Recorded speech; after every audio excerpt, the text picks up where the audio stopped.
சென்னையை அடுத்த மதுரவாயலில் 24 மணி நேர தனியார் மருத்துவமனை ஒன்று செயல்பட்டு வருகிறது. அந்த மருத்துவமனையை நாகராஜன், அரவிந்த் என்ற மருத்துவர்கள் 10 ஆண்டுகளுக்கும் மேலாக நிர்வகித்து வந்ததாக சொல்லப்படுகிறது.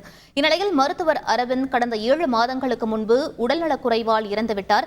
இதையடுத்து மருத்துவமனையை நிர்வகிப்பது தொடர்பாக அரவிந்தின் மனைவியும் மருத்துவருமான நிவேதனாவுக்கும் நாகராஜனுக்கும் மோதல் ஏற்பட்டுள்ளது. இது தொடர்பாக நாகராஜன் காவல் நிலையத்தில் புகார் அளித்த நிலையில் போலீசார் முறையாக நடவடிக்கை எடுக்கவில்லை என்று நிவேதனா குற்றம் சாட்டியுள்ளார். மருத்துவமனை விவகாரம் தொடர்பாக நீதிமன்றத்திலும் வழக்கு தொடர்ந்துள்ளதாகவும் நிவேதனா தெரிவித்தார். நான் ஒரு டாக்டர் சார், எனக்கே இந்த நிலைமை இந்த இடத்துல இருக்குன்னா இன்னைக்கு டாக்டர் இல்லாம மதுரவாயல் 24 ஹவர்ஸ்க்குள்ள அவங்க உட்கார்ந்துருந்தாங்க. இதுக்கு காரணம் மதுரவாயல் போலீஸ் ஸ்டேஷன். இந்த ஸ்டேஷன்ல இருக்கிற போலீஸ் அதை ஆதரிச்சிருக்காங்கன்னு தான் நான் எடுத்துப்பேன். இன்னைக்கு அவங்க பூட்டி இருந்தாங்கன்னா, ஏன் பூட்டோன்னு அவங்க பூட்டோன்னு பூட்டி இருந்தாங்கன்னா நியாயம் சார்.